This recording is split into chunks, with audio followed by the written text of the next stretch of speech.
সহজের সাথে তোমাদের সকলকে স্বাগত। আজকে আমরা সপ্তম শ্রেণীর প্রথম পর্যায়ক্রমিক মূল্যায়ন বাংলা বিষয়ের সিলেবাস নাম্বার বিভাজন এবং এখানে আমরা 8টি নমুনা প্রশ্নপত্রের সেট সম্পূর্ণ উত্তর সহ আলোচনা করব। তো এই প্রতিটি সেট তোমরা খুব ভালোভাবে প্র্যাকটিস করবে তোমাদের প্রথম ইউনিট টেস্টের জন্য, ঠিক আছে? তো চলো আজকের এই ভিডিওতে আমরা ক্লাস 7-এর ফার্স্ট ইউনিট টেস্ট বেঙ্গলি সাবজেক্টের সিলেবাস নাম্বার বিভাজন এবং এই প্রশ্নপত্রগুলির সম্পূর্ণ উত্তর আমরা এই ভিডিও থেকে দেখে নেব। তো দেখো, তো তার আগে তোমরা যদি আমাদের এই চ্যানেল নতুন হয়ে থাকে চ্যানেলটিকে সাবস্ক্রাইব করে রাখবে এবং সাথে বেল আইকনে প্রেস করে অল অপশনটি সিলেক্ট করে নেবে, ওকে? এবং ভিডিওটিতে একটি লাইক করবে আর ভিডিওটি বন্ধু বান্ধবীর সঙ্গে অবশ্যই শেয়ার করবে। এবং যদি তোমরা এই সমস্ত ভিডিওর পিডিএফগুলো পেতে চাও তাহলে সহজ লেসন অ্যাপটিকে ফোন ইনস্টল করে রাখবে, সেখানে তোমরা এই সমস্ত ভিডিও এবং পিডিএফ, ঠিক আছে, পাশাপাশি কিন্তু পেয়ে যাবে। তো চলো এখন আমরা সিলেবাস নাম্বার বিভাজন এবং তোমাদের এই প্রশ্নপত্রগুলোর উত্তর দেখে নিই, ঠিক আছে? তো সিলেবাসের মধ্যে তোমাদের কোন কোন গল্প কবিতাগুলো রয়েছে দেখে নাও। ছন্দে শুধু কান রাখো, ঠিক আছে, পাগলা গণেশ, বঙ্গভূমির প্রতি, মাতৃভাষা, একুশের কবিতা, আত্মকথা, আঁকা লেখা, ঠিক আছে। এরপর খোকনের প্রথম ছবি, কুতুব মিনারের কথা, এগুলো তোমাদের রয়েছে সাহিত্য মেলা বই থেকে। এছাড়া মাকু বই থেকে রয়েছে 1 নম্বর আর 2 নম্বর অধ্যায়, ওকে? তারপর তোমাদের যে ভাষাচর্যা বই আছে, ঠিক আছে, সেখানে তোমাদের বাংলা ভাষার শব্দ, ঠিক আছে, এই যে অধ্যায়, এই অধ্যায়টি তোমাদের প্রথম ইউনিট টেস্টের মধ্যে রয়েছে। তো এই সমস্ত গল্প কবিতা, ঠিক আছে, তোমাদের মাকু যেটা রয়েছে এবং ভাষাচর্যা বই থেকে, এগুলো কিন্তু তোমাদের পড়তে হবে প্রথম ইউনিট টেস্টের পরীক্ষার জন্য। এবং প্রথম ইউনিট টেস্টের পরীক্ষা তোমাদের সাধারণত 15 নম্বর নেওয়া হয়ে থাকে, সেখানে 30 মিনিট সময় দেওয়া থাকবে, ঠিক আছে। সেখানে তোমাদের 4টি দেওয়া থাকবে এমসিকিউ প্রশ্ন, ঠিক আছে, যেগুলোর মান 1 নম্বর করে। এগুলো গদ্য থেকে থাকবে একটা, আর কবিতা থেকে একটা, আর ব্যাকরণ থেকে 2টি দেওয়া থাকে, ঠিক আছে। এরপর তোমাদের এসএকিউ প্রশ্ন দেওয়া থাকবে 7টা, এগুলো হচ্ছে গদ্য থেকে একটা, আর কবিতা থেকে একটা, ব্যাকরণ থেকে 3টি, আর হচ্ছে সহায়ক পাঠ থেকে 2টি, টোটাল 7টা থাকবে এসএকিউ প্রশ্ন, অর্থাৎ এক কথায় উত্তর লিখতে হবে এগুলোর। আর 2 নম্বর মানে 2টি প্রশ্ন দেওয়া থাকবে, একটা হচ্ছে কবিতা থেকে, একটা হচ্ছে তোমাদের গদ্য থেকে, ঠিক আছে, 2 2 4 নম্বর। এরকম টোটাল হচ্ছে 15 নম্বর প্রশ্ন দেওয়া থাকবে তোমাদের ফার্স্ট ইউনিট টেস্টের পরীক্ষায়। তো চলো দেখে নিই আমরা এখন তোমাদের এই প্রশ্নপত্রগুলো এবং সেই সঙ্গে উত্তরগুলো দেখব। প্রথমে আমরা সেট 1-এর প্রশ্ন এবং তার উত্তর দেখব। দেখো প্রথমে কী দেওয়া আছে, 1 নম্বর থেকে সঠিক উত্তরটি নির্বাচন করুন, যেগুলো 4টি লিখতে বলা হচ্ছে এখান থেকে। 1 × 4 = 4। পরের দেখে কী দেওয়া আছে, ছন্দে শুধু কান রাখো কবিতায় কবি ছন্দের অস্তিত্ব লক্ষ্য করেননি কোন জিনিসে। এখানে অপশন দেওয়া আছে ঝড় বাদলে, এরপর হচ্ছে মানুষের হাঁটায়, জ্যোৎস্নায়, ঘড়ির কাঁটায়। তো 4টি অপশন দেওয়া আছে, তো কোথায় কবি ছন্দের অস্তিত্ব দেখতে পাননি, সেটা উত্তর হবে আমাদের মানুষের হাঁটায়, ঠিক আছে। এর মধ্যে কোনো ছন্দের অস্তিত্ব তিনি কবিতায় লেখেননি বা সেখানে তিনি উল্লেখ করেননি, ঠিক আছে। এরপর দেখো ক্ষয়ের দাগে গণেশের স্ত্রী কাজ করতেন। অপশন কি দেওয়া আছে, টোকিওতে, এরপর ব্যাঙ্গালোরে, নেক্সট হচ্ছে ক্যালিফোর্নিয়াতে, আর হচ্ছে টরেন্টোতে। তো গণেশের স্ত্রী কোথায় কাজ করতেন, উত্তর হবে ক্যালিফোর্নিয়াতে, ঠিক আছে, অপশন ক্যালিফোর্নিয়ায়, ঠিক আছে, অপশন 3-এরটা। এরপর গয়ের দাগে হচ্ছে গণেশবাবু কলকাতার সায়েন্স কলেজে পড়াতেন কি না, মাইক্রোবায়োলজি, এরপর হচ্ছে মাইক্রো ইলেকট্রনিক্স, নেক্সট হচ্ছে মলিকুলার সায়েন্স, আর হচ্ছে কেমিস্ট্রি। তো 4টি অপশন দেওয়া আছে, সঠিক উত্তর হচ্ছে মাইক্রো ইলেকট্রনিক্স, ঠিক আছে, এটা তিনি পড়াতেন কলকাতার সায়েন্স কলেজে। পরের প্রশ্ন হচ্ছে দেখুন নেক্সট ঘয়ের দাগে বন কোন জাতীয় শব্দ। তো বন এখানে অপশন দেওয়া আছে তৎসম, তদ্ভব, অর্ধ তৎসম আর দেশি। 4টি অপশন দেওয়া আছে, তো বন কোন ধরনের শব্দ, এটা হচ্ছে তৎসম শব্দ হবে, ঠিক আছে, বন। আছে বঙ্গদেশের বাইরের বিভিন্ন দেশীয় ভাষা থেকে বাংলা ভাষায় প্রবেশ করা শব্দকে বলা হয়। এখানে অপশন দেওয়া আছে দেশি শব্দ, প্রাদেশিক শব্দ, বিদেশি শব্দ, তৎসম শব্দ, ঠিক আছে। অর্থাৎ বঙ্গদেশের বাইরে মানে কি বাংলাদেশ বা পশ্চিমবঙ্গ, বাংলাদেশ যেটা, ঠিক আছে, এর বাইরে থেকে যে সমস্ত দেশীয় ভাষা এই বাংলা ভাষায় প্রবেশ করছে সেই শব্দগুলোকে কী ধরনের শব্দ বলা হয়, সেগুলো হচ্ছে বিদেশি শব্দ, ঠিক আছে, বিদেশি শব্দ, ঠিক আছে। অর্থাৎ বাংলা ভাষার বাইরে থেকে যে সমস্ত শব্দ এসেছে আর কি, ঠিক আছে, অন্য দেশ থেকে, সেগুলোকে বলা হয় বিদেশি শব্দ। এরপরের প্রশ্ন কী দেওয়া আছে, 2 নম্বর দাগে নিচের প্রশ্নগুলির উত্তর দাও। এখানে 7টি প্রশ্ন দেওয়া আছে, প্রতিটা মান 1 নম্বর করে। নাম্বার কয়ে দেওয়া আছে এখানে জীবন হবে পদ্যময়, এই লাইনটার আগের লাইনটি লেখো। তো জীবন হবে পদ্যময়, এর আগের লাইন হচ্ছে মনের মাঝে জমবে মজার, তারপর হচ্ছে জীবন হবে পদ্যময়, ঠিক আছে। এরপর ক্ষয়ের দাগে ছন্দ শোনা যায় না, কখন ছন্দ শোনা যায় না বলে কবি মনে করেন। উত্তর হবে এখানে দ্বন্দ্বকে ভুলে মন না দিলে ছন্দ শোনা যায় না বলে কবি মনে করেন, ঠিক আছে। এরপর গয়ের দাগে গণেশ তাদের মুখশ্রী ভুলে গেছে, কাদের মুখশ্রী ভুলে গেছে, উত্তর কি হবে না, গণেশ তার 3 ছেলে ও 1 মেয়ের মুখশ্রী ভুলে গেছেন, ঠিক আছে। এরপর ঘয়ের দাগে 3 জন মন্ত্র মুগ্ধ হয়ে বসে রইল, এই 3 জন কারা, উত্তর কি হবে, এই 3 জন হলেন গণেশের এক ছাত্র, তার মা এবং বউ, ওকে। এরপর অঙ্গর দাগে হচ্ছে তৎসম শব্দ কাকে বলে। উত্তর লিখবো আমরা যে সমস্ত শব্দ সংস্কৃত থেকে অপরিবর্তিত রূপে বাংলা এসেছে তাদের তৎসম শব্দ বলে। ঠিক আছে, অর্থাৎ যে সমস্ত শব্দ সংস্কৃত ভাষা থেকে বাংলা ভাষায় এসেছে কোনো রকম পরিবর্তন ছাড়াই, ঠিক আছে, সেগুলোই হচ্ছে তৎসম শব্দ। পয়েন্ট থেকে খণ্ডিত শব্দ কাকে বলে? উত্তর লিখব উচ্চারণের সুবিধার জন্য যখন কোনো শব্দের অংশ বিশেষ বাদ দিয়ে উচ্চারণ করা হয় তখন তাকে খণ্ডিত শব্দ বলা হয়। ঠিক আছে, যখন একটা শব্দের সম্পূর্ণ আমরা উচ্চারণ করি না, উচ্চারণ সুবিধার জন্য তার একটা অংশ উচ্চারণ করা হয়, সেটাকে বলা হয় খণ্ডিত শব্দ। এরপর হচ্ছে 6 দাগে চাড়াল শব্দটা কোন শব্দ থেকে এসেছে? তো এটা হচ্ছে চাড়াল শব্দটা চণ্ডাল এই শব্দ থেকে এসেছে। ঠিক আছে, নেক্সট হচ্ছে বর্গীয় জ দাগে ইংরেজ আমলের আগে অর্থাৎ মধ্যযুগে আমাদের দেশের রাজভাষা কী ছিল? ঠিক আছে, উত্তর হবে এখানে ইংরেজ আমলের আগে অর্থাৎ মধ্যযুগে আমাদের দেশের রাজভাষা ছিল ফরাসি। ঠিক আছে, এরপর জয়ের দেখা হচ্ছে বাংলা ভাষার জন্ম হয়েছে কোন ভাষা থেকে? উত্তর হবে মাগধী অপভ্রংশ থেকে বাংলা ভাষার জন্ম হয়েছে। এরপর হচ্ছে 3 নম্বর দাগে নিচের প্রশ্নগুলির উত্তর দাও। এখানে দুটি প্রশ্নের উত্তর লিখতে হবে, 2 দুগুণে 4 নম্বর। তো এখানে কয়ের দাগে দেওয়া আছে মনের মাঝে জমবে মজা। কিভাবে এই মজা জমবে? উত্তর লিখব পৃথিবীর সমস্ত ছন্দ কান পেতে আর মন দিয়ে শুনলে ভুবনটাকে চেনা সম্ভব, আর এভাবেই জমে উঠবে মনের মধ্যে মজা। তো এরপরের প্রশ্ন হচ্ছে এর সঙ্গে অথবা দিয়ে দেওয়া আছে আঁকা ও লেখা কবিতায় কথক যখন ছবি আঁকেন তখন কি কি ঘটনা ঘটে? তো কবি যখন ছবি আঁকতে বসেন তখন 3টি শালিক ঝগড়া থামিয়ে দেয়। ঠিক আছে, আর মাছরাঙা পাখি মাছ ধরা ভুলে তার নীল রং শিল্পীকে ধার দিতে চায়। ঠিক আছে, অর্থাৎ কবিকে ধার দিতে চায়। প্রজাপতির ঝাঁক কবিকে অনুরোধ করে যে শিল্পী কবি যেন তার ছবিতে তাদের রাখে, আর গর্ত থেকে ইঁদুর পিটপিট চোখে তাকায়। ঠিক আছে, একই সঙ্গে রং তুলিরাও কবিকে পেয়ে খুব খুশি হয়ে ওঠে। তো এইগুলো হচ্ছে ঘটে যখন কবি আঁকতে বসেন বা আঁকেন, সেই সময় এই ঘটনাগুলো ঘটে। পরের প্রশ্ন ক্ষয়ের জায়গায় খোকন অবাক হয়ে গেল। কোন কথা শুনে খোকন অবাক হয়ে গেল? তো যখন খোকনের বাবার চিত্রকর বন্ধু খোকনকে বলেছিল যে তার নিজস্ব আঁকার কোনো ছবি তার ড্রয়িং খাতায় নেই, এ কথা শুনে খোকন অবাক হয়ে গিয়েছিল। ওকে, এরপর আমরা দেখো এর সঙ্গে অথবা দিয়ে দেওয়া আছে গণেশকে সসম্ভ্রমে অভিবাদন করে বলল। কে গণেশকে কি বলেছিল? ঠিক আছে, এখানে উত্তর হবে আকাশ থেকে পিপের মতো একটা ভাসমান আকাশযান গণেশের সামনে এসে নেমেছিল। তার থেকে একজন পুলিশম্যান নেমে এসে গণেশকে সসম্মানে গণেশকে অভিবাদন করেছিল। ঠিক আছে, সে বলেছিল যে গণেশ যখন কলকাতার সায়েন্স কলেজে মাইক্রো ইলেকট্রনিক্স পড়াতেন তখন সে তার ছাত্র ছিল। সে অবাক হয়ে গণেশকে জিজ্ঞাসা করে পাহাড়ময় কাগজ ছড়িয়ে তিনি কোনো গবেষণার কাজ করছেন কিনা। ঠিক আছে, এটা জিজ্ঞেস করেছিল। ঠিক আছে, গণেশের এক ছাত্র আর কি। নেক্সট আমরা দেখবো সেট 2 এর প্রশ্ন এবং তার উত্তরগুলো। এখানে প্রথমে দেওয়া আছে 1 নম্বর দেখে সঠিক উত্তরটি নির্বাচন করো, যে কোনো একটি লিখতে বলা হচ্ছে। 1 × 1 = 1। কয়ের দেখে দেওয়া আছে মন্দ কথায় কান দিও না। মন্দ কথায় মন না দিয়ে কবি কোথায় মন দিতে বলেছেন? উত্তর হবে এখানে দেখো অপশান দেওয়া আছে প্রথমে গানে, এরপর ছন্দে, এরপর কবিতায়, নেক্সট হচ্ছে নাটকে। তো এখানে কি লিখবো আমরা? উত্তর হবে ছন্দের, অর্থাৎ মন্দ কথায় মন না দিয়ে কবি ছন্দে মন দিতে বলেছেন। ঠিক আছে, অপশন 2 এটা এখানে সঠিক উত্তর হবে। এরপর দেখো ক্ষয়ের দাগে মনের মাঝে জমবে মজা। মনের মাঝে জমে উঠলে জীবন হবে। এখানে অপশান দেওয়া আছে আনন্দপূর্ণ, দুঃখপূর্ণ, পদ্যময় না কাব্যময়। তো মনের মাঝে মজা জমে উঠলে জীবন হবে কিরকম? না পদ্যময়। ঠিক আছে, অপশন 3 হবে সঠিক উত্তর। পরের প্রশ্ন হচ্ছে 2 নম্বর দাগে নিচের যে কোনো একটি প্রশ্নের উত্তর লিখতে হবে। প্রশ্নের মান 1 নম্বর। প্রথমে দেওয়া আছে কয়ের দাগে কবি বঙ্গভূমির কাছে কি বর প্রার্থনা করেছেন? উত্তর হবে কি না কবি বঙ্গভূমির কাছে অমরতার বর প্রার্থনা করেছেন। ঠিক আছে, অমরতা মানে কি? মানুষের মধ্যে অমর হয়ে থাকা আর কি। ঠিক আছে, চিরস্মরণীয় হয়ে থাকা। এরপর ক্ষয়ের দাগে পাগলা গণেশ গল্পে কোন সালের কথা বলা হয়েছে? এখানে উত্তর হবে 3589 সালের কথা বলা হয়েছে। গয়ের দাগে নেক্সট দেখো 3 নম্বর দাগে নিচের যে কোনো একটি প্রশ্নের উত্তর লিখতে হবে। এখান থেকে প্রশ্নের মান 2 নম্বর। কয়ের দাগে দেওয়া আছে সাধিতে মনের স্বাদ ঘটে যদি পরমাদ। এখানে কোন স্বাদ পূরণের কথা বলা হয়েছে? ঠিক আছে, উদ্ধৃত অংশে কবির কোন মনোভাব প্রকাশিত হয়েছে? আমরা উত্তর লিখব ইংরেজি ভাষায় কবি হওয়ার ইচ্ছাকে কবি মনের স্বাদ বলেছেন।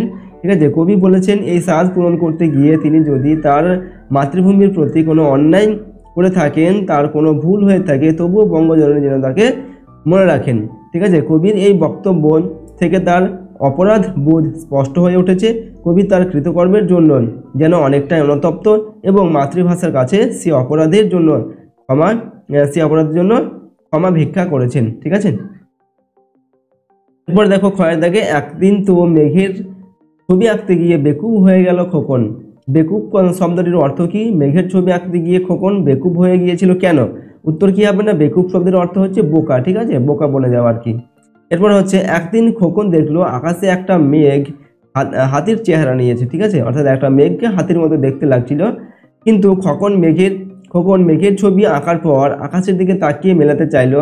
ঠিক আছে, কিন্তু দেখলো হাতি নেই, হাতিটির মধ্যে কুমিরের মতো হয়ে গেছে এবং সেই বড় কুমিরটি যেন শুয়ে আছে। এই দেখে খোকন বেকুব বা বোকা হয়ে গেল। ঠিক আছে, এরপর 4 নম্বর দেখে সঠিক উত্তরটি নির্বাচন করে। এখানে যে কোনো একটা লিখতে হবে। প্রশ্নের মান হচ্ছে 1 নম্বর। কয়েক জায়গায় দেওয়া আছে মক্ষিকা কোথায় পড়লে গলে যায় না। এখানে অপশান রয়েছে পুকুরে, ডোবায়, অমৃত হ্রদে, নদীতে।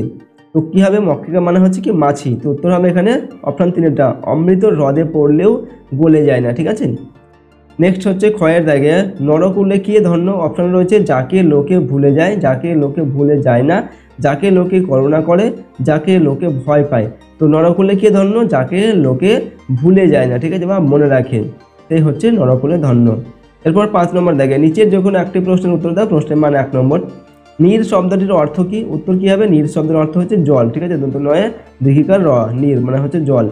পরমাদ শব্দটির অর্থ কি? পরমাদ শব্দের অর্থ হচ্ছে ভুল। ঠিক আছে, এরপরের প্রশ্ন দেখো 6 নম্বর দেখে নিচের যে কোনো একটি প্রশ্ন উত্তর দাও। প্রশ্নের মান 2 নম্বর দেওয়া আছে।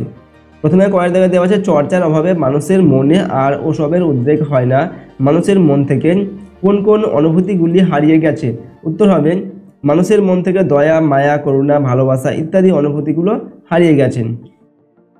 নেক্সট হচ্ছে কয়েক দেখে প্রকৃতির কোথায় কোথায় ছন্দ রয়েছে। উত্তর হবে ছন্দে শুধু কান রাখো কবিতায় কবি অজিত দত্ত।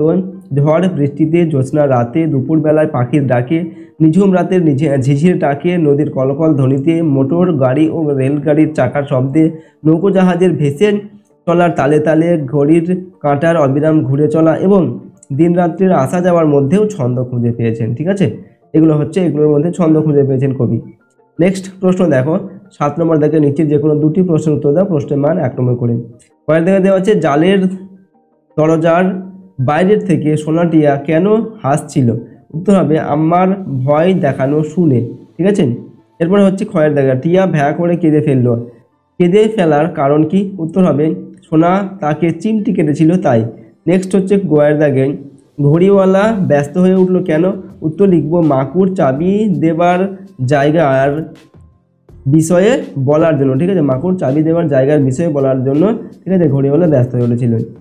নেক্সট হচ্ছে 8 নম্বর দাগে সঠিক উত্তরটি বেছে নিয়ে লেখো 1 × 3 = 3। কয়ের দাগে দেওয়া আছে বাবা কোন দেশীয় শব্দ? এখানে অপশন দেওয়া আছে ওলন্দাজ, তুর্কি, পেরু আর হচ্ছে স্পেনীয়। তো বাবা এটা হচ্ছে একটি তুর্কি শব্দ। ঠিক আছে, এরপর হচ্ছে ক্ষয়ের দাগে দেওয়া আছে মিছরি কোন দেশীয় শব্দ? রুশ, অস্ট্রেলিয়া, মিশরীয়, স্পেনীয়। তো রুশ এটা হবে আমাদের মিশরীয় শব্দ। এর প্রশ্ন গয়ের দাগে ঘুগনি কোন দেশীয় শব্দ? তো এটা হচ্ছে অপশন দেওয়া আছে ফরাসি, ইংরেজি, তুর্কি আর হচ্ছে বর্মি। তো ঘুগনি এটা হবে আমাদের বর্মি দেশীয় শব্দ। ঠিক আছে, এরপর 9 নম্বর দাগে প্রদত্ত সঠিক বানানটি লেখো 1 × 2 = 2। ঠিক আছে, দুটি প্রশ্ন দেওয়া আছে।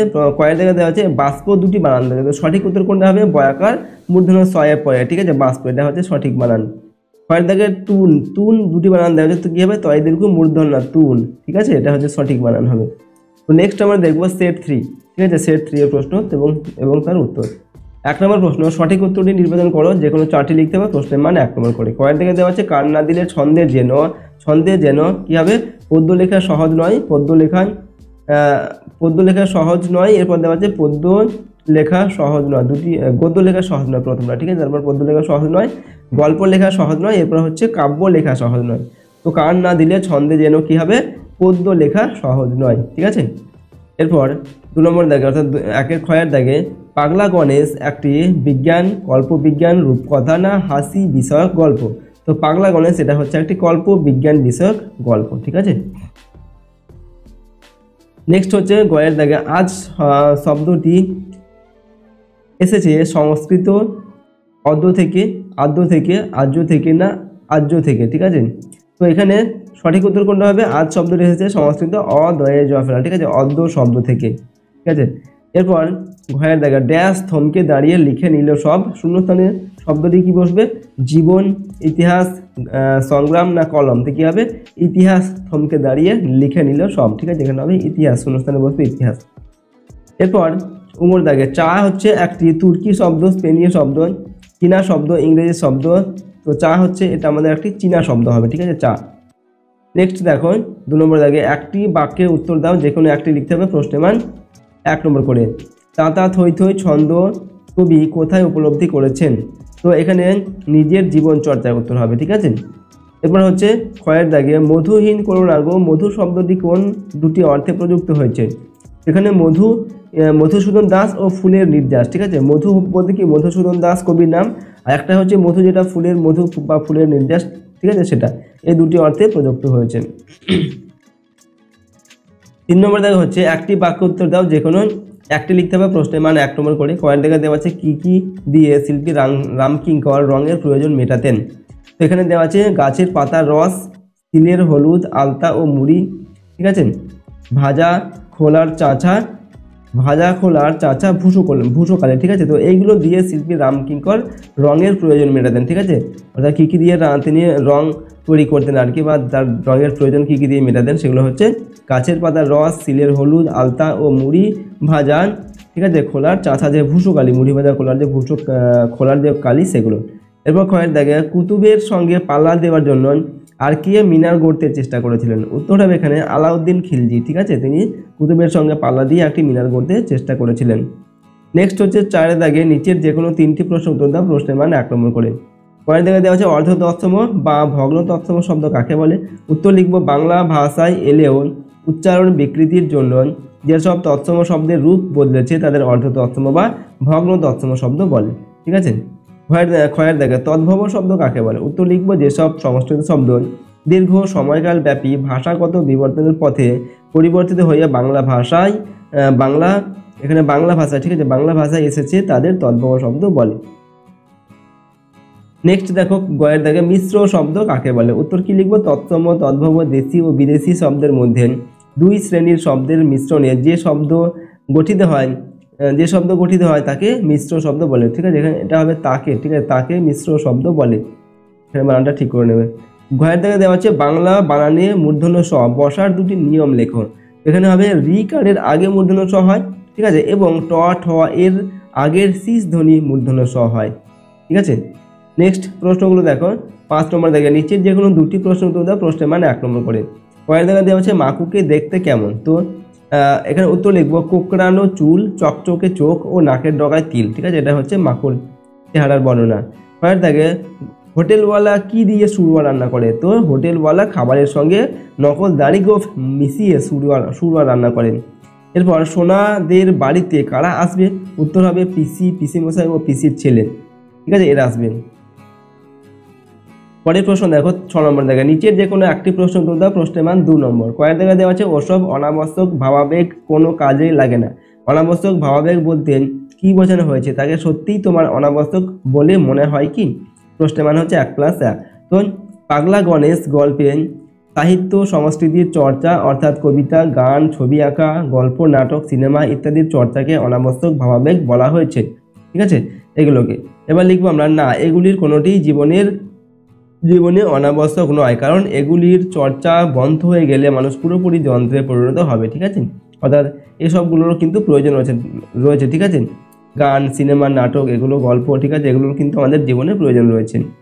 নেক্সট দেখুন ক্ষয়ের দাগে খোকনের ড্রয়িংয়ের মাস্টারমশাই কীভাবে খোকনকে প্রকৃতি দেখতে শিখিয়েছিলেন?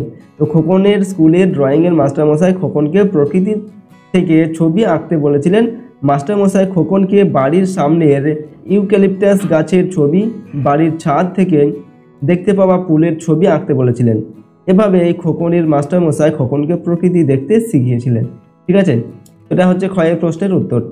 নেক্সট প্রশ্ন 7 নম্বর দাগে নিচের যে কোনো একটি প্রশ্নের উত্তর দাও, প্রশ্নের মান হচ্ছে 2 নম্বর। ওকে, তো প্রথমে 7-এর ক নম্বর দাগে দেওয়া আছে জীব অসাড় হয়ে যায় কথাটির অর্থ কী? এখানে আমরা উত্তর লিখব কবি কেদারনাথ সিং এর বক্তব্য হলো মাতৃভাষায় কথা বলতে না পারার দুঃখে জিভের কার্যকারিতা হারিয়ে যায়, ফলে কথা বলার শক্তি চলে যেতে থাকে, ঠিক আছে। এটা হচ্ছে জিভ অসাড় হয়ে যাওয়ার যে কথার অর্থ, অর্থাৎ জিভ অসাড় হয়ে যাওয়া মানে হচ্ছে জিভের যে কার্যকারিতা সেটা কিন্তু হারিয়ে যায় যদি আমরা মাতৃভাষায় কথা বলতে না পারি। পরের দাগে কবির দৃষ্টিতে নশ্বর মানুষ কিভাবে অমরতা লাভ করতে পারে তার লেখক। এখানে আমরা লিখবো যে কোনো জীবী জন্মালে তার মৃত্যু হবেই, ঠিক আছে। কোনো মানুষই অমর নয়, কিন্তু সাধারণ মানুষ যদি কাউকে চিরকাল মনে রাখে তাহলে সে মানুষের মনে অমরতা লাভ করে, ঠিক আছে। মানুষের মনের জায়গা পাওয়া কেবল নিজের গুণ আর ভালো কাজের দ্বারাই সম্ভব, ঠিক আছে। তো নশ্বর মানুষ কিভাবে অমরতা লাভ করতে পারে না, কোনো মানুষকে যদি আমরা মনে রাখি, ঠিক আছে, সেই মানুষই কিন্তু অমরতা লাভ করে, অর্থাৎ মানুষের মধ্যেই কিন্তু তিনি বেঁচে থাকে, ঠিক আছে। মানুষকে সেই সমস্ত মানুষ কিন্তু তাদেরকে কি করে সারা জীবন মনে রাখে যারা ভালো কাজ করে যায় আর কি। পরের প্রশ্ন দেখুন, আমরা দেখবো সেট 4 এর প্রশ্ন এবং তার উত্তর, ঠিক আছে। এখানে নাম্বার 1-এ দেওয়া আছে সঠিক উত্তরটি নির্বাচন করো, যে কোনো একটি লিখতে হবে, প্রশ্নের মান 1 নম্বর। পরের দিকে দেওয়া আছে রামকিঙ্কর শান্তিনিকেতনে প্রথম কোন বিষয়টি শুরু করেন। অপশান দেওয়া আছে পুতুল তৈরি, ওয়েল পেন্টিং, এরপর হচ্ছে অরিয়েন্টাল আর্ট, ল্যান্ডস্কেপ। তো সঠিক উত্তর অপশান 2-এরটা হবে, ঠিক আছে। অয়েল পেন্টিং তিনি প্রথম শুরু করেছিলেন, ঠিক আছে, রামকিঙ্কর ওকে শান্তিনিকেতনে। এরপর হচ্ছে ক্ষয়ের দাগে মসজিদ, সমাধি কিংবা অন্য কোনো ইমারতের অঙ্গ হিসাবে যে মিনার থাকে তাকে বলে কি? স্তম্ভ, মিনারেট, কুতুব মিনার না শহীদ মিনার। তো তাকে বলা হয় মিনারেট বলা হয়, ঠিক আছে। এটা হচ্ছে মন্দির, মসজিদ, সমাধি এদের এই সমস্ত এদের কি হয় কিংবা অন্য কোনো ইমারতের অঙ্গ হিসাবে যেটা থাকে তার পাশে যে থাকে সেটাকে বলা হয় মিনারেট। 2 নম্বর দেখা হচ্ছে নিচের যে কোনো একটি প্রশ্নের উত্তর দাও, প্রশ্নের মান 1 নম্বর। পরের দেখা দেওয়া আছে রাষ্ট্রপুঞ্জের মহাসচিব গণেশের ডেরায় এসে কি বলেছিলেন। উত্তর হবে পৃথিবী যে উচ্ছন্ন গেল, এই কথাটা তিনি বলেছিলেন, ঠিক আছে। রাষ্ট্রপুঞ্জের মহাসচিব গণেশের ডেরায় এসে বলেছিলেন। পরের দেখা হুমায়ুনের সমাধি নির্মাতাকে লেখক ঘোরেলো বলেছেন কেন। উত্তর হবে কারণ তিনি মিনারেকা ছাড়াই ইমারত করেছেন, ঠিক আছে। এই জন্যই বলেছিলেন কি যে এই জন্য হুমায়ুনের সমাধি নির্মাতাকে লেখক ঘোরেলো বলেছেন, ঠিক আছে। এরপরের প্রশ্ন হচ্ছে 3 নম্বর জায়গায় নিচের যে কোনো একটি প্রশ্ন উত্তর দাও, প্রশ্নের মান 2 নম্বর। কয়েক জায়গায় দেওয়া আছে এগুলো সব নকল করা ছবি, কে কাকে এই কথা বলেছে। নকল করা ছবি বলতে তিনি কি বুঝিয়েছেন। উত্তর লিখব খোকনের বাবার চিত্রকর বন্ধু খোকনকে একথা বলেছিলেন, ঠিক আছে। কে বলেছিল না, খোকনের বাবার চিত্রকর বন্ধু খোকনকে বলেছিল। এবার নকল করা ছবি বলতে তিনি কি বুঝিয়েছেন না, যে ছবি নিজের ভাবনা চিন্তার দ্বারা তৈরি হয় না সেই ছবিই হলো নকল ছবি। আর এতদিন ধরে খোকন তার নিজস্ব চিন্তা ভাবনার দ্বারা কোনো ছবি আঁকেনি, ঠিক আছে। সবই ছিল তার অনুকরণ অর্থাৎ নকল করা ছবি, ঠিক আছে। অর্থাৎ খোকন যে ছবিগুলো এঁকেছিল সেগুলো তার চিন্তা ভাবনার দ্বারা কিন্তু আঁকেনি। তাই খোকনের বাবার বন্ধু বলেছিল কি খোকন যে ছবিগুলো এঁকেছে সেগুলো হচ্ছে সব নকল করা ছবি। দেখা তাই তো সহস্র পাখির কলতানে আজ দিগন্ত মুখর। সহস্র পাখি কাদের বলা হয়েছে। উত্তর হবে স্বাধীন বাংলাদেশের বাংলা ভাষায় কথা বলা মানুষদের সহস্র পাখি বলা হয়েছে। ওকে, নেক্সট হচ্ছে 4 নম্বর জায়গায় সঠিক উত্তরটি নির্বাচন করে যে কোনো একটি লিখতে হবে, প্রশ্নের মান 1 নম্বর। পরের জায়গায় দেওয়া আছে কবিকে নীল রং ধার দিতে চায় কে। চড়ুই, এরপর হচ্ছে আকাশ, ইঁদুর না মাছরাঙা। তো কবিকে নীল রং ধার দিতে চায় কে, মাছরাঙা, ঠিক আছে। অপশান 4-এরটা উত্তর হবে। এরপরের প্রশ্ন হচ্ছে ক্ষয়ের দাগে কোকনদ শব্দের অর্থ কী। তো কোকনদ শব্দের অর্থ এখানে অপশান দেওয়া আছে লাল পদ্ম, নীল পদ্ম, সাদা পদ্ম না লাল গোলাপ। তো কোকনদ এই শব্দের অর্থ হচ্ছে লাল পদ্ম, ঠিক আছে। পরের প্রশ্ন দেখো 5 নম্বর জায়গায় নিচের যে কোনো একটি প্রশ্ন উত্তর দাও, প্রশ্নের মান হচ্ছে 1 নম্বর। পরের জায়গায় দেওয়া হচ্ছে কেদারনাথ সিং এর মাতৃভাষা কবিতার সঙ্গে রামনিধি গুপ্তর গানটির মধ্যে মিল কোথায়। তো উত্তর হবে দুটিতেই মাতৃভাষার বন্ধন রয়েছে, ঠিক আছে। এটাকে চিনবে তারা ভুবনটাকে, কারা কিভাবে ভুবনটাকে চিনবে। তো যারা কান পেতে আর মন দিয়ে ছন্দ শুনবে, ঠিক আছে, তারাই ভুবনটাকে চিনবে। ওকে, নেক্সট দেখো 6 নম্বর দেখে নিচের যে কোনো একটি প্রশ্নের উত্তর দাও, প্রশ্নের মান 2 নম্বর। পরের দেখা দেওয়া যে পাখি সব করে রব পংক্তিটি পাঠের সুরকে মন্ত্রের মতো বলা হয়েছে কেন। উত্তর হবে মন্ত্র মানুষকে মুগ্ধ করে, ঠিক আছে। মনকে এক ধরনের স্বর্গীয় অনুভূতি ও ভালো লাগায় ভরিয়ে দেয়। এই পংক্তিটি পাঠে সেই মুগ্ধতা, অনুভূতি ও ভালো লাগা ফিরে আসে বলে এর সুরকে মন্ত্রের মতো বলা হয়েছে, ঠিক আছে। তো 6-এর কয়ের প্রশ্নের উত্তর লিখলাম। ক্ষয়ের দাগে দেওয়া আছে আঁকা লেখা কবিতায় কবি কোন বিষয়কে পদক পাওয়া বলে মনে করেছেন? উত্তর হবে এখানে কবি তার আঁকা ও লেখার মধ্যে দিয়ে নিজের মনের আনন্দকে প্রকাশ করেন, যা শিশু কিশোরদের মনে আনন্দের সঙ্গে মিলেমিশে একাকার হয়ে যায়। ঠিক আছে, পাঠকের এই আনন্দ প্রাপ্তি কবির কাছে শ্রেষ্ঠ পদক পাওয়ার সমান। ঠিক আছে, পরের প্রশ্ন দেখো 7 নম্বর দেখে নিচের যে কোনো দুটি প্রশ্ন উত্তর লিখতে বলা হচ্ছে, প্রশ্নের মানে 1 নম্বর করে। পরের দেখে দেওয়া হচ্ছে মাকু বইটি কি জাতীয় রচনা? তো এটা হচ্ছে একটি কিশোর উপন্যাস। ঠিক আছে, কিশোরদের একটা উপন্যাস। এরপর খয়ের দেখে সং কে, সে বনের মধ্যে কি করছিল? তো সং হচ্ছে সার্কাস দলের একজন সদস্য, সে বনের মধ্যে অধিকারীকে খুঁজছিল বা অধিকারী মশাইকে খুঁজছিল। পরের দেখে সার্কাসের সঙ্গের পোশাকের রং কি ছিল? তো এখানে উত্তর হবে আধখানা লাল আর হচ্ছে আধখানা নীল। ঠিক আছে, সার্কাসের সঙ্গের পোশাক ছিল আধখানা লাল আর আধখানা হচ্ছে নীল। নেক্সট দেখো 8 নম্বর দেখেন সঠিক উত্তরটি বেছে নিয়ে লিখো 1 × 2 = 2। ওকে, কয়ের দেখা দেওয়া আছে প্রদত্ত কোনটি তদ্ভব শব্দ? অপশন দেওয়া আছে কানাই, কার্য, কেষ্ট আর হচ্ছে কৃষ্ণ। এদের মধ্যে কোনটি তদ্ভব শব্দ? উত্তর হবে কানাই, অপশন কয়েকটা। 8-এর খয়ের দাগ কি দেওয়া আছে? যেসব তৎসম শব্দ বাংলা ভাষায় গৃহীত হওয়ার পরে উচ্চারণ বিকৃতির কারণে রূপ বদলেছে তাদের বলা হয় কি? বিদেশি শব্দ, দেশি শব্দ, অর্ধ তৎসম শব্দ, তদ্ভব শব্দ। তো যে সমস্ত তৎসম শব্দ বাংলা ভাষায় গৃহীত হওয়ার পরেও উচ্চারণ বিকৃতির কারণে রূপ বদলেছে তাদের বলা হয় অর্ধ তৎসম শব্দ। নেক্সট প্রশ্ন গয়ের দাগে চা, চিনি, লুচি এই শব্দগুলি কোন ভাষা থেকে এসেছে? তো এখানে অপশন দেওয়া হচ্ছে গ্রিক, বর্মী, ফরাসি না চীনা। তো চা, চিনি, লুচি এগুলো হচ্ছে চীনা শব্দ থেকে এসেছে। ঠিক আছে, 9 নম্বর দিকে নিচের যে কোনো একটি প্রশ্নের উত্তর দাও, প্রশ্নের মানে 1 নম্বর করে দেওয়া আছে। প্রথমে দেওয়া আছে কয়ের দাগে তৎসম শব্দ কাকে বলে, একটি উদাহরণ দাও। তো যেসব শব্দ সংস্কৃত ভাষা থেকে কোনো রূপ পরিবর্তন ছাড়াই বাংলা ভাষায় গৃহীত হয়েছে সেগুলিকে তৎসম শব্দ বলে, যেমন হচ্ছে প্রণাম, পর্বত, নদী ইত্যাদি। পরের দেখা হচ্ছে বিদেশি ও তৎসম শব্দ যোগে দুটি সংকট শব্দের উদাহরণ দাও।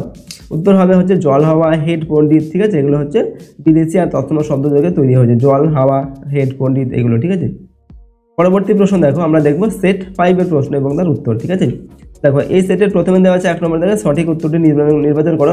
4টি প্রশ্নের উত্তর লিখতে হবে, প্রতিটি প্রশ্নের মান 1 নম্বর করে। পরের দেখা দেওয়া আছে মৃত্যুঞ্জয় টনিক আবিষ্কার হয়েছিল। অপশন দেওয়া আছে পাগলা গণেশের 200 বছর বয়সে, পাগলা গণেশের 50 বছর বয়সে, পাগলা গণেশের 60 বছর বয়সে, পাগলা গণেশের 100 বছর বয়সে।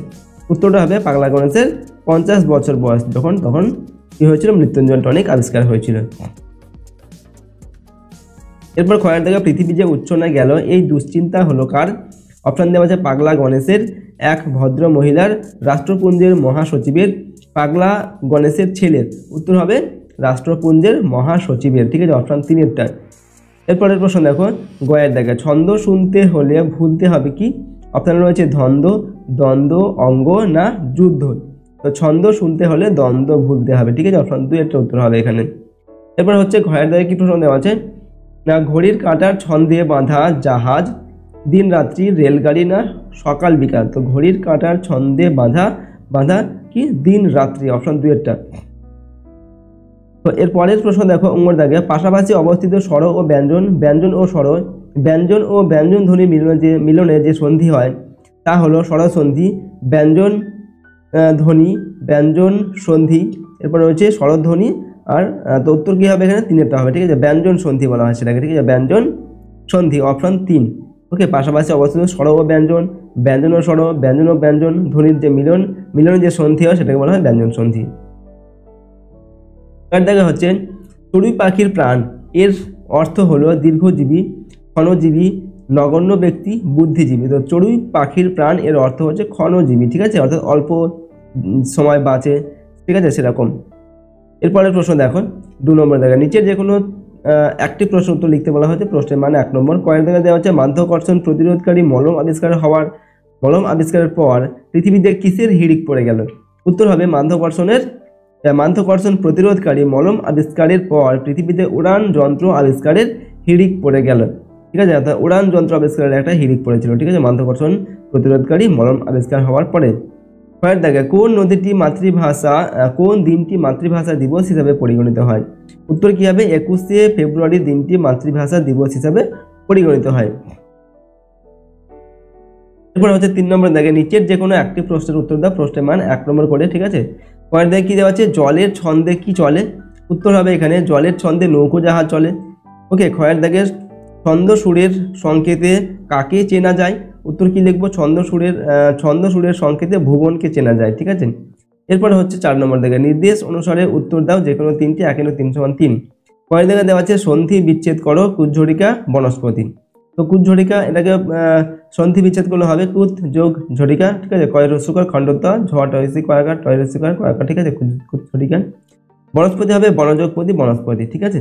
এরপর হচ্ছে ক্ষয়ের দাগে প্রদত্ত শব্দ দুটির অর্ধতৎসম রূপ লেখো এবং সেই শব্দ দিয়ে একটি করে বাক্য রচনা করো, ঠিক আছে। নিমন্ত্রণ আর স্নান, তো নিমন্ত্রণ এটার অর্ধতৎসম শব্দ হবে নেমন্তন্ন, ঠিক আছে। এটা দিয়ে আমাদের একটা বাক্য লিখতে হবে। তো লিখছি আমরা সৌরভের বিয়েতে পাড়ার সকলকে নেমন্তন্ন করেছে, ঠিক আছে। এরপর হচ্ছে স্নান, এটা হবে স্নান, ঠিক আছে। স্নানের যে অর্ধতৎসম শব্দ সেটা হচ্ছে স্নান, আমরা লিখছি বধূরা স্নান সেরে নদী থেকে উঠে আসছে। গয়ের দাগে হচ্ছে সত্য বিধির সংজ্ঞা ও উদাহরণ দাও। তো দন্ত স কোনো কোনো স্থানে মূর্ধন্য স হয়, একে সত্যবিধি বলা হয়, যেমন হচ্ছে ভবিষ্যৎ, ঠিক আছে। আর ঘয়ের দাগে দেওয়া আছে নত্যবিধির একটি নিয়ম ও উদাহরণ লেখন, লিখবো এখানে রি র মূর্ধন্য স, ঠিক আছে। এদের যে কোনো একটির পর দন্ত ন থাকলে মূর্ধন্য হয়, যেমন হচ্ছে ঋণ, ঠিক আছে। এরপরের প্রশ্ন দেখো 5 নম্বর দাগে, যে নিচের যে কোনো দুটি প্রশ্নের উত্তর লিখতে বলা হচ্ছে, প্রশ্নের মান 1 নম্বর করে। পরের দাগে দেওয়া আছে স্বর্গের শুরুয়া কে কিভাবে রান্না করতেন, তো হোটেলওয়ালা নকল দাড়িগোঁফ মিশিয়ে স্বর্গের শুরুয়া রান্না করতেন। পরের দাগে যে চাবি দিয়ে টিয়া মাকুকে চালু করেছিল সেটা আসলে কি ছিল, তো যে চাবি দিয়ে টিয়া মাকুকে চালু করেছিল সেটা আসলে সিঁদুর কাঠি ছিল, ঠিক আছে। এরপর হচ্ছে গয়ের দাগে মাকু কি দিয়ে তৈরি ছিল, তো মাকু হচ্ছে ঘড়ির কল দিয়ে তৈরি ছিল, বা মাকুকে ঘড়ির কল দিয়ে তৈরি করা হয়েছিল, ঠিক আছে। ঘয়ের দাগে মাকুকে চিনে নেবার কি উপায় ঘড়িওয়ালা সোনা টিয়া ও সোনাকে বলেছিলেন, তো কোকড়া চুল, ছায়া রঙের চোখ ও নাকের ডগায় তিল, ঠিক আছে। এই দেখে মাকুকে চিনে নেওয়ার কথা ঘড়িওয়ালার টিয়া ও সোনাকে বলেছিলেন। 6 নম্বর দাগে নিচের যে কোনো একটি প্রশ্নের উত্তর দাও, প্রশ্নের মান হচ্ছে 2 নম্বর। কয়ের দাগে দেওয়া আছে গণেশ তাদের মুখশ্রী ভুলে গেছে, গণেশ কাদের মুখশ্রী কেন ভুলে গেছে, উত্তর হবে গণেশ তার 3 ছেলে ও 1 মেয়ের মুখশ্রী ভুলে গেছেন, ঠিক আছে। গত 100 বছর গণেশের ছেলেমেয়েরা তার সঙ্গে দেখা পর্যন্ত করেনি, ঠিক আছে। দীর্ঘ সময় দেখা সাক্ষাৎ না হওয়ার ফলে স্বাভাবিকভাবেই গণেশ তাদের মুখশ্রী ভুলে গেছেন। ওকে, এরপর হচ্ছে দেখো ক্ষয়ের দাগে ভিজুয়াল আর্টে আমার প্রথম বর্ণ পরিচয়, শিল্পী রামকিঙ্করের সঙ্গে প্রথম বর্ণ পরিচয় হয়েছিল কিভাবে, উত্তর কি হবে, ছোটবেলা থেকে রামকিঙ্করের চোখে পড়তো তাদের বাড়ির দেওয়ালে টাঙানো নানা দেবদেবীর ছবি, তখন থেকেই ছবির প্রতি তার টান। ছোটবেলায় দেখা সেই সব ছবি তিনি অত্যন্ত মনোযোগ দিয়ে কপি করতেন। এভাবেই ভিজুয়াল আর্টের সঙ্গে শিল্পী রামকিঙ্করের প্রথম বর্ণ পরিচয়, ঠিক আছে। নেক্সট হচ্ছে 7 নম্বর দাগে নিচের যে কোনো একটি প্রশ্ন উত্তর লিখতে বলা হচ্ছে, প্রশ্নের মান 2 নম্বর। পরের দাগে দেওয়া আছে চিনবে তারা ভুবনটাকে, কারা কিভাবে ভুবনটাকে চিনবে, উত্তর লিখব যারা মন্দ কথায় কান না দিয়ে জীবনের ছন্দ মন দিয়ে শুনবে তারাই ভুবনটাকে চিনবে, কারণ ছন্দকে অনুভব করতে পারলে ভুবন ও পৃথিবীকে চেনা সম্ভব, ঠিক আছে। এরপর হচ্ছে হাতের ক্ষয়ের দাগে সাধিতে মনের স্বাদ ঘটে যদি পরমাদ, এখানে কোন স্বাদ পূরণের কথা বলা হয়েছে, উদ্ধৃত অংশে কবির কোন মনোভাব প্রকাশিত হয়েছে, উত্তর লিখব ইংরেজি ভাষার কবি হওয়ার ইচ্ছাকে কবি মনের স্বাদ বলেছেন, ঠিক আছে। এবার কি বলা হয়েছে না, উদ্ধৃত অংশে কবির কোন মনোভাব প্রকাশিত হয়েছে, তো কবি বলেছেন এই স্বাদ পূরণ করতে গিয়ে তিনি যদি তার মাতৃভাষার প্রতি কোনো অন্যায় করে থাকেন, ঠিক আছে, তার কোনো ভুল হয়ে থাকে, তবুও বঙ্গজননী যেন তাকে মনে রাখেন। কবির এই বক্তব্য থেকে তার অপরাধ বোধ স্পষ্ট হয়ে উঠেছে। কবি তার কৃতকর্মের জন্য যেন অনেকটাই অনুতপ্ত এবং মাতৃভূমির কাছে সে অপরাধের জন্য ক্ষমা ভিক্ষা করেছেন।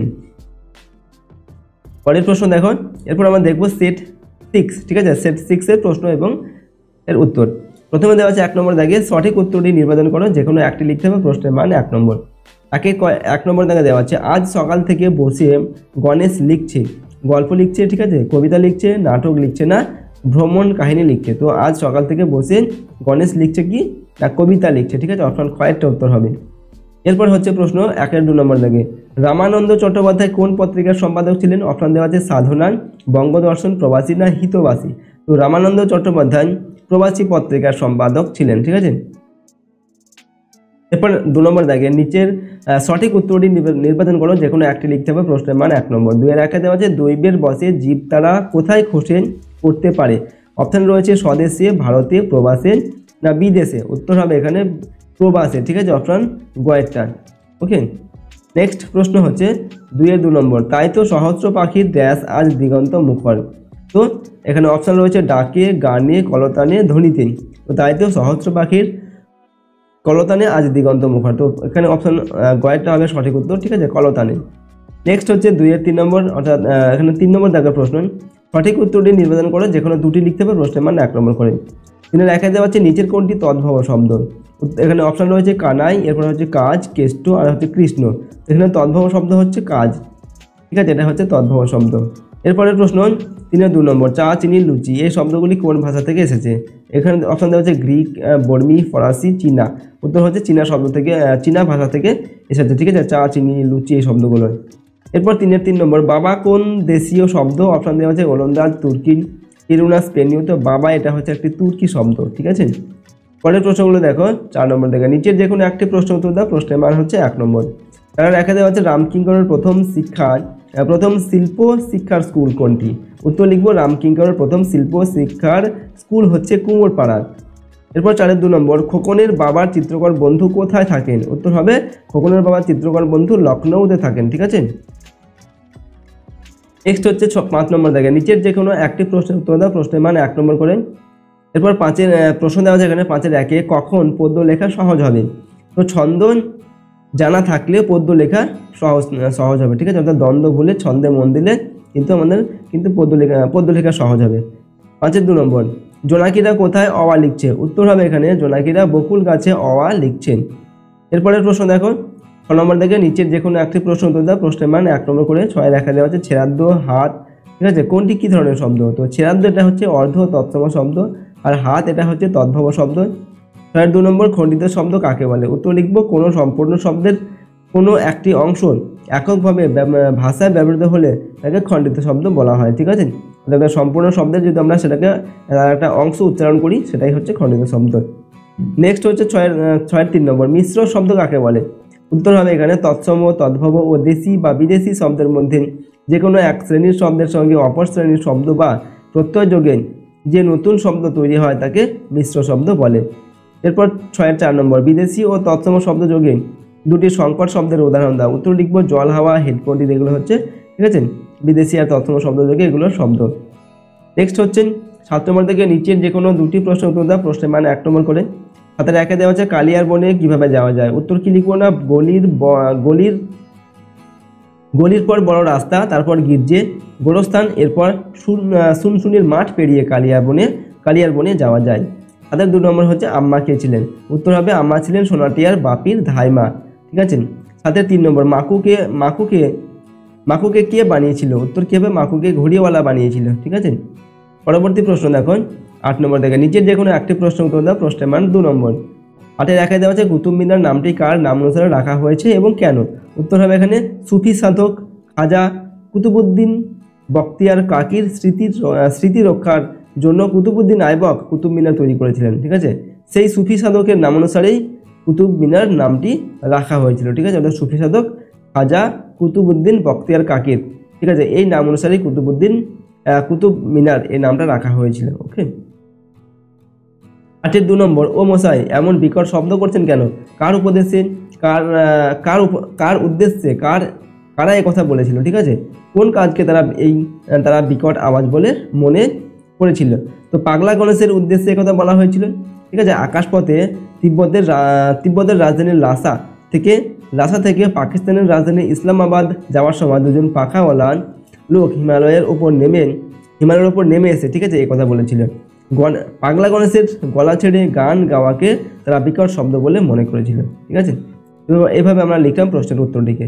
এরপরে প্রশ্ন দেখো 9 নম্বর দাগে, নিচের যে কোনো একটি প্রশ্নের উত্তর দাও। প্রশ্নের মান হচ্ছে 2 নম্বর। এখানে 9-1 দেওয়া হচ্ছে এই মিনতি করি পদে কবি কার কাছে কি প্রার্থনা জানিয়েছেন? উত্তর কি লিখবো না, কবি মাইকেল মধুসূদন দত্ত, জন্মভূমি মায়ের কাছে জনসাধারণের স্মৃতিতে অমর হয়ে থাকার প্রার্থনা জানিয়েছেন। ঠিক আছে, জীবনে চলার পথে কবি যদি কোনো ভুলও করেন, জন্মভূমি মায়ের হৃদয় থেকে কবির নাম যেন মুছে না যায়। ঠিক আছে, এই প্রার্থনা তিনি করেছেন। এরপর 9-2 নম্বর, মাতৃভাষা কবিতায় কবি মাতৃভাষার কাছে ফিরে আসাকে কোন কোন বিষয়ের সাহায্যে স্পষ্ট করেছেন? তো কবি মাতৃভাষার কাছে ফিরে আসার ঘটনাকে তার গর্তে ফিরে আসা, কাঠঠোকরা পাখির তার বাসায় ফিরে আসা এবং বিমানবন্দরে ফিরে আসার ঘটনার সঙ্গে বা ঘটনার সাহায্যে তুলে ধরেছেন। ঠিক আছে, নেক্সট আমরা দেখবো সেট 7। ঠিক আছে, সেট 7 এর প্রশ্ন এবং তার উত্তর। এখানে দেখো প্রথমে কি দেওয়া আছে, নাম্বার 1-এ সঠিক উত্তরটি বেছে নিয়ে লেখো 1 × 4 = 4। 1 নম্বর দেখা দেওয়া আছে, পাগলা গণেশ গল্পে ব্যতিক্রমী চরিত্রটি হলো গণেশের স্ত্রী, পুলিশম্যান না গণেশের মেয়ে? তো পাগলা গণেশ গল্পে যেটা ব্যতিক্রমী চরিত্র সেটা হচ্ছে গণেশ। ঠিক আছে, এরপর হচ্ছে 1 আর 2 নম্বর, সাধিতে মনের স্বাদ ঘটে যদি পরমাদ শব্দের অর্থ হলো পরম স্বাদ, পরম আরাধ্য, প্রমাদ না ভুল? তো প্রমাদ শব্দের অর্থ হচ্ছে ভুল। ঠিক আছে, অপশন গ। 1 এর 3 নম্বর হচ্ছে বাংলা শব্দ ভাণ্ডারের যেসব শব্দ সংস্কৃত ভাষা থেকে অপরিবর্তিতভাবে প্রবেশ করেছে সেগুলি হলো তৎসম শব্দ, তদ্ভব শব্দ, অর্ধ তৎসম শব্দ না দেশি শব্দ? তো বাংলা শব্দ ভাণ্ডারে যেসব শব্দ সংস্কৃত ভাষা থেকে অপরিবর্তিতভাবে প্রবেশ করেছে সেগুলো হচ্ছে তৎসম শব্দ বলা হয় সেগুলোকে। ঠিক আছে, অপশন ক হবে সঠিক উত্তর। 1 এর 4 নম্বর, যেটি মিশ্র শব্দের উদাহরণ সেটি হচ্ছে আলু, ঢেকি, হেডমাস্টার না হেড পণ্ডিত?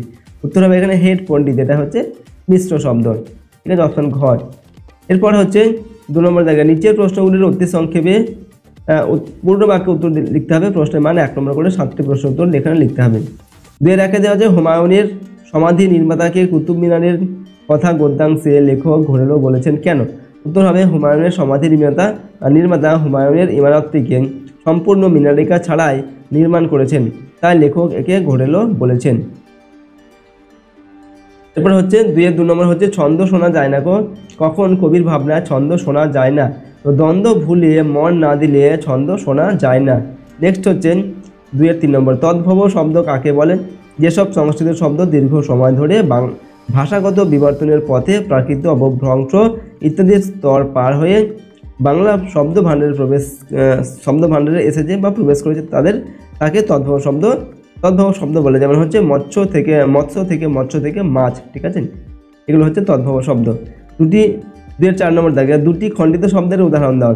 উত্তর লিখবো হচ্ছে টেলিফোন। ঠিক আছে, টেলিফোন থেকে ফোন। ঠিক আছে, এটা হচ্ছে একটা খণ্ডিত শব্দ, অর্থাৎ টেলিফোনের টেলিটা আমরা উচ্চারণ করি, শুধু ফোনটাকে উচ্চারণ করি। মাইক্রোফোন থেকে মাইক। ঠিক আছে, মাইক্রোফোনটা আমরা সংক্ষেপে উচ্চারণ করি মাইক। এগুলো হচ্ছে খণ্ডিত শব্দ। ঠিক আছে, 2 এর 5 নম্বর, নিচের শব্দগুলি কি জাতীয় শব্দ? ছিরি, চা এগুলো। ছিরি হচ্ছে একটি তৎসম শব্দ, আর চা হচ্ছে চীনা শব্দ। 2 এর 6 নম্বর হচ্ছে মাকু উপন্যাসে আম্মা কে ছিলেন? তো মাকু উপন্যাসে আম্মা ছিলেন সোনাটিয়ার বাপির ছোটবেলাকার ধাইমা। 2 এর 7 নম্বর, ঘড়িওয়ালার তৈরি মাকু কি কাজ করতে পারতো? উত্তর হবে মাকু গান গায়, নাচে। ঠিক আছে, অঙ্ক কষে, হাতুড়ি পেটে, দড়ির জট খোলে, পেরেক ঠোকে, ইস্ত্রি চালায়, রান্না করে, কাপড় কাচে, সেলাই কল চালায়, এগুলো কিন্তু মাকু করতে পারে। পরের প্রশ্ন 3 নম্বর থেকে নিচের প্রশ্নগুলির ব্যাখ্যা ভিত্তিক উত্তর দাও। ঠিক আছে, 2 থেকে 4টি বাক্যের মধ্যে লিখতে হবে প্রশ্ন উত্তরগুলো। প্রশ্নের মান 2 নম্বর করে। এখানে দেখা দেওয়া আছে 21 কবিতায় কোন সুরকে মন্ত্রের মতো বলা হয়েছে এবং কেন বলা হয়েছে? তো 21 কবিতায় পাখি সব করে রব, রাতি পোহাইল, কারণে কুসুম কলি সকলে ফুটিল। ঠিক আছে, এই কবিতার সুরকে মন্ত্রের মতো বলা হয়েছে। কেন বলা হয়েছে না, মন্ত্র মানুষকে মুগ্ধ করে। ঠিক আছে, মনকে এক ধরনের স্বর্গীয় অনুভূতি ও ভালো লাগায় ভরিয়ে তোলে। এই পংক্তিটি পাঠে সেই মুগ্ধতা, অনুভূতি ও ভালো লাগা ফিরে আসে বলে এর সুরকে মন্ত্রের মতো বলা হয়েছে। এরপর হচ্ছে এর সঙ্গে অথবা দিয়ে দেওয়া আছে, রং তুলিটা বেজায় খুশি আজ দুপুরে আমায় পেয়ে। কবির এমন বক্তব্যের কারণ কি? তো কবি শিল্পী রং আর তুলি দিয়ে প্রকৃতির ছবি আঁকছেন বলে রং তুলিটা বেজায় খুশি। ঠিক আছে, বেজায় খুশি হয়েছে আর কি। এরপর 3 এর 2 নম্বর, মেঘের ছবি আঁকতে গিয়ে খোকন বেকুব হয়ে গিয়েছিল কেন? উত্তর হবে বেকুব শব্দের অর্থ হচ্ছে বোকা। একদিন খোকন দেখলো আকাশে একটা মেঘ হাতির চেহারা নিয়েছে, কিন্তু খোকন মেঘের খোকন মেঘের ছবি আঁকার পর আকাশের দিকে তাকিয়ে মেলাতে চাইলো, কিন্তু দেখলো হাতি নেই, হাতিটা এর মধ্যে কুমিরের মতো হয়ে গেছে এবং সেই বড় কুমিরটি যেন শুয়ে আছে। এই দেখে খোকন বেকুব বা বোকা হয়ে গেল। ঠিক আছে, এরপর কি প্রশ্ন দেওয়া আছে, এর সঙ্গে অথবা দিয়ে বলা হয়েছে ভিজুয়াল আর্টে আমার প্রথম বর্ণপরিচয়। শিল্পী রামকিঙ্করের ছবির সঙ্গে বর্ণপরিচয় হয়েছিল কিভাবে? তো ছোটবেলা থেকে রামকিঙ্করের চোখে পড়ত তাদের বাড়ির দেওয়ালে টাঙানো নানা দেবদেবীর ছবি। তখন থেকেই ছবির প্রতি তার টান। ঠিক আছে, ছোটবেলায় দেখা সেই সব ছবি তিনি অত্যন্ত মনোযোগ দিয়ে কপি করতেন। এইভাবে ভিজুয়াল আর্টের সঙ্গে শিল্পী রামকিঙ্করের প্রথম বর্ণ পরিচয়। ঠিক আছে, এরপর হচ্ছে প্রশ্ন দেওয়া আছে কুতুব মিনারের গঠনে অথবা দিয়ে দেওয়া আছে, যে কোনো লিখতে হবে, তিনটি দেওয়া আছে, যে কোনো একটা লিখতে হবে। ঠিক আছে, কুতুব মিনারের গঠনে হিন্দু মুসলিম সংস্কৃতির মিলনের যে ছবিটি ধরা পড়ছে তা লিখতে বলা হচ্ছে। ঠিক আছে, তো এখানে আমরা তিনটি প্রশ্ন দেওয়া আছে, আমরা দুটি প্রশ্ন লিখলাম। ঠিক আছে, তোমরা যে কোনো একটি লিখবে। এরপর 8 নম্বর সেটে দেখো কি প্রশ্ন দেওয়া আছে। তো এখানে প্রথমে দেওয়া আছে নাম্বার 1-এ সঠিক উত্তরটি বেছে নিয়ে লিখো, যে কোনো একটি লিখতে হবে। প্রশ্নের মান 1 নম্বর। 1-এ দেওয়া আছে পাগলা গণেশ একটি ড্যাশ বিষয়ক গল্প, বিজ্ঞান কল্পবিজ্ঞানের রূপকথা। তো পাগলা গণেশ এটা হচ্ছে একটি কল্প বিজ্ঞান বিষয়ক গল্প। ঠিক আছে, এরপর হচ্ছে 1-এর 2 নম্বর রামকিঙ্কর শান্তিনিকেতনে প্রথম কোন বিষয়টি শুরু করেন? পুতুল তৈরি, oil painting, oriental art, landscape. উত্তর হবে কি না, অয়েল পেন্টিং প্রথম শুরু করেছিলেন তিনি। এরপরে 2 নম্বর দেখে অতি সংক্ষেপে নিচের যে কোনো একটি প্রশ্নের উত্তর দাও। প্রশ্নের মান 1 নম্বর। 2-এর 1-এ দেওয়া আছে কুতুব মিনারের চতুর্থ ও পঞ্চম তলাতে কি ছিল তা জানা যায় না কেন? উত্তর হবে এখানে কুতুব মিনারের চতুর্থ ও পঞ্চম তলা বজ্রঘাতে ভেঙে যাওয়ার জন্য ওখানে কি ছিল তা জানা যায় না। ঠিক আছে, রাষ্ট্রপুঞ্জের মহাসচিব গণেশের ডেরায় এসে কি বলেছিল? তো রাষ্ট্রপুঞ্জের মহাসচিব গণেশের ডেরায় এসে বলেছিলেন পৃথিবী যে উচ্ছন্নে গেল। ঠিক আছে, এখানে মাঝে এই কি শব্দটা তোমরা লিখবে না। ঠিক আছে, এটা প্রিন্টে ভুল হয়েছে। ঠিক আছে, তো নেক্সট দেখো পরের প্রশ্ন যেটা রয়েছে 3 নম্বর দেখো নিচের প্রশ্নগুলির উত্তর দাও, যে কোনো একটা লিখতে হবে। প্রশ্নের মান 2 নম্বর। 3-এর 1-এ দেওয়া আছে একদিন তো মেঘের ছবি আঁকতে গিয়ে বেকুব হয়ে গেল খোকন। বেকুব শব্দটির অর্থ কি? মেঘের ছবি আঁকতে গিয়ে খোকন বেকুব হয়ে গিয়েছিল কেন? ঠিক আছে, তো এই প্রশ্নটা কিন্তু তোমরা খুব ভালোভাবে প্র্যাকটিস করবে প্রশ্নটা। ওকে, এটা কিন্তু আমরা অনেক 2-3টি সেটের মধ্যে কিন্তু পেয়েছি। এখানে বেকুব পদের অর্থ হচ্ছে বোকা। আর একদিন খোকন দেখলো আকাশে একটা মেঘ হাতির চেহারা নিয়েছে, কিন্তু খোকন মেঘের ছবি আঁকার পর আকাশের দিকে তাকিয়ে মেলাতে চাইলো, কিন্তু দেখলো হাতি নেই, হাতিটা এর মধ্যেই কুমির হয়ে গেছে এবং সেই বড় কুমিরটি যেন শুয়ে আছে। তাই দেখে খোকন বেকুব বা বোকা হয়ে গেল। 3-এর 2 নম্বর তা আপনার কবিতা শুনছেই বাকে আর পড়ছেই বাকে। এ কথার উত্তরে শ্রোতা কি বলেছিলেন? উত্তর হবে এ কথার উত্তরে শ্রোতা অর্থাৎ পাগলা গণেশ। ঠিক আছে, শ্রোতা অর্থাৎ পাগলা গণেশ বা গণেশ বলেছিলেন যে তার কবিতা আকাশ শুনছে, বাতাস শুনছে। ঠিক আছে, প্রকৃতি শুনছে। কবিতার পাতা সে বাতাসে ভাসিয়ে দিচ্ছে। যদি কেউ কুড়িয়ে পায় আর পড়তে ইচ্ছা করে তাহলে পড়বে। ঠিক আছে, এরপর দেখো কি প্রশ্ন দেওয়া আছে। 4 নম্বর দেখে সঠিক উত্তরটি বেছে নিয়ে লেখো, যে কোনো একটি লিখতে হবে। প্রশ্নের মান 1 নম্বর করে। তার 1-এ দেওয়া আছে সেই ধন্য নরকুলে যার অনেক অর্থ আছে, যার বংশ উচ্চ, লোকে যাকে মনে রাখে। তো সেই ধন্য নরকুলে কে না, লোকে যাকে মনে রাখে সেই হচ্ছে নরকুলে ধন্য। অপশন গ এখানে সঠিক উত্তর হবে। 4-এর 2 নম্বর কবিকে নীল রং ধার দিতে চায় কে? চড়ুই, আকাশ, ইঁদুর না মাছরাঙা? তো কবিকে নীল রং ধার দিতে চায় কে? মাছরাঙা। এরপর 5 নম্বর দেখে অতি সংক্ষেপে নিচের প্রশ্নগুলোর উত্তর দাও, যে কোনো একটি লিখতে হবে। প্রশ্নের মান 1 নম্বর। 5-এর 1-এ দেওয়া আছে কারা ভবনটাকে চিনবে? এখানে উত্তর হবে যারা কান পেতে আর মন দিয়ে সকল ছন্দ শুনবে তারা ভবনটাকে চিনবে। 5-এর 2 নম্বর হচ্ছে কবির নিজেকে বঙ্গভূমির দাস বলার মধ্য দিয়ে কোন মনোভাবের পরিচয় মেলে? উত্তর হবে দেশমাতার প্রতি কবির পরম শ্রদ্ধার মনোভাবের পরিচয় মেলে। ঠিক আছে, এরপর হচ্ছে 6 নম্বর থেকে নিচের প্রশ্নগুলির উত্তর দাও, যে কোনো একটি লিখতে হবে। প্রশ্নের মান 2 নম্বর। 6-এর 1-এ দেওয়া আছে কবি যখন ছবি আঁকেন তখন কি কি ঘটনা ঘটে? তো কবি যখন ছবি আঁকতে বসেন তখন 3টি শালিক ঝগড়া থামিয়ে দেয়, আর মাছরাঙা পাখি মাছ ধরা ভুলিয়ে তার নীল রং শিল্পীকে ধার দিতে চায়। ঠিক আছে, প্রজাপতির ঝাঁক অনুরোধ করে কবিকে অনুরোধ করে আর কি। ঠিক আছে, যে শিল্পী কবি যেন তার ছবিতে তাদের রাখে। ওকে, আর গর্ত থেকে ইঁদুর পিট চোখে তাকায়। একই সঙ্গে রংতুলিরাও কবিকে পেয়ে খুব খুশি হয়ে ওঠে। ওকে, তো কবি যখন আঁকেন তো এই সমস্ত ঘটনাগুলো ঘটে, ঠিক আছে। এরপর হচ্ছে 6-এর 2 নম্বর, কিচ্ছুটি নয় ছন্দহীন, ছন্দে শুধু কান রাখো কবিতা কবি সমস্ত কিছুর মধ্যে কিভাবে ছন্দের সন্ধান পেয়েছেন তা বিশ্লেষণ করো। উত্তর লিখব, ছন্দে শুধু কান রাখো কবিতায় কবি অজিত দত্ত ঝড় বৃষ্টি দিয়ে জ্যোৎস্না রাতে দুপুরবেলায় পাখির ডাকে নিঝুম রাতের ঝিঝির ডাকে, ঠিক আছে, কবির কলকল নদীর কলকল ধ্বনিতে মোটর গাড়ি ও রেলগাড়ির চাকার শব্দে নৌকো জাহাজের ভেসে চলার তালে তালে ঘড়ির কাঁটার অবিরাম ঘুরে চলা এবং দিনরাত্রির আসা যাওয়ার মধ্যেও ছন্দ খুঁজে পেয়েছেন, ঠিক আছে। নেক্সট প্রশ্ন দেখো 7 নম্বর দাগে, নিচের প্রশ্নগুলোর উত্তর দাও, যে কোনো দুটি লিখতে হবে। প্রশ্নের মান 1 নম্বর। 7-এর 1-এ দেওয়া আছে সোনাটিয়া কালিয়ার বনে কি খুঁজতে এসেছে। তো সোনাটিয়া কালিয়ার বনে প্যাঁপা পুতুল খুঁজতে এসেছে। তাদের 2 নম্বর, জাদুকর সোনাটিয়াকে কি দিয়েছিল।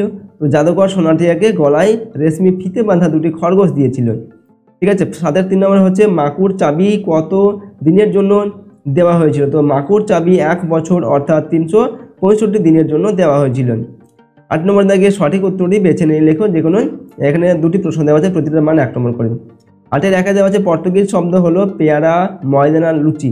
এখানে পর্তুগিজ শব্দটি হচ্ছে পেয়ারা, এটা হচ্ছে পর্তুগিজ শব্দ। 8-এর 2 নম্বর, যে সমস্ত তৎসম শব্দ বাংলা ভাষায় গৃহীত হওয়ার পরেও উচ্চারণ বিকৃতির কারণে রূপ বদলেছে তাদের বলা হয় তৎসম শব্দ, অর্ধ তৎসম শব্দ, তদ্ভব শব্দ। তো তাদের বলা হয় কি না অর্ধ তৎসম শব্দ। যে সমস্ত তৎসম শব্দ বাংলা ভাষায় গৃহীত হওয়ার পরেও উচ্চারণ বিকৃতির কারণে রূপ বদলেছে তাদের বলা হয় অর্ধ তৎসম শব্দ, ঠিক আছে। এরপর 9 নম্বর দাগে নিচের প্রশ্নগুলোর উত্তর দাও। এখানে 3টি প্রশ্ন দেওয়া আছে, প্রতিটার মান 1 নম্বর করে। 9-এর 1-এ দেওয়া আছে মিশ্র শব্দের 2টি উদাহরণ দাও। তো আমরা লিখছি খ্রিস্টাব্দ, ঠিক আছে। খ্রিস্ট হচ্ছে দেশি আর অব্দ হচ্ছে তৎসম, 2টি মিলে হচ্ছে একটি শব্দ খ্রিস্টাব্দ এবং এটি হচ্ছে একটা মিশ্র শব্দ হয়। জল হাওয়া, জল হচ্ছে তৎসম শব্দ, হাওয়া হচ্ছে বিদেশি শব্দ, ঠিক আছে। জল হাওয়া এটা হচ্ছে একটি মিশ্র শব্দ। 9-এর 2 নম্বর হচ্ছে তৎসম শব্দ কাকে বলে। যে সমস্ত সংস্কৃত শব্দ সরাসরি বাংলা ভাষার শব্দ ভাণ্ডারে অবিকৃতভাবে প্রবেশ করেছে, অর্থাৎ কোনো রকম রূপ পরিবর্তন ছাড়াই প্রবেশ করেছে, ঠিক আছে, তাদের তৎসম শব্দ বলে। 9-এর 3 নম্বর হচ্ছে হাত শব্দটি বাংলায় কিভাবে এসেছে। উত্তর হবে হস্ত থেকে হস্ত থেকে হাত, ঠিক আছে, এইভাবে হাত শব্দটি বাংলা ভাষায় এসেছে।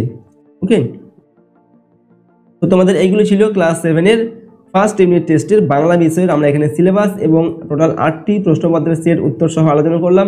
সমস্ত প্রশ্নোত্তরগুলো অবশ্যই তোমরা ভালোভাবে প্র্যাকটিস করবে তোমাদের ফার্স্ট ইউনিট টেস্টের পরীক্ষার জন্য, ঠিক আছে। আর যদি এই চ্যানেলে তোমরা নতুন হয়ে থাকে চ্যানেলটিকে প্লিজ সাবস্ক্রাইব করে রাখবে এবং সাথে বেল আইকনে প্রেস করার পর অল অপশানটি সিলেক্ট করে নেবে পরবর্তী ভিডিওগুলো পাওয়ার জন্য, এবং ভিডিওটিতে একটি লাইক করবে, ভিডিওটি তোমার বন্ধু বান্ধবীর সঙ্গে অবশ্যই শেয়ার করবে। এবং যদি তোমরা এর পিডিএফগুলো পেতে চাও তাহলে সহজ লেসন অ্যাপটিকে ফোনে ইনস্টল করবে, এখানে তোমরা এই সমস্ত ভিডিও তার পাশে পিডিএফগুলো কিন্তু পেয়ে যাবে, ঠিক আছে। তো আজকের এই ভিডিওটিকে আমরা এখানেই শেষ করছি। সম্পূর্ণ ভিডিওটি দেখার জন্য অসংখ্য ধন্যবাদ।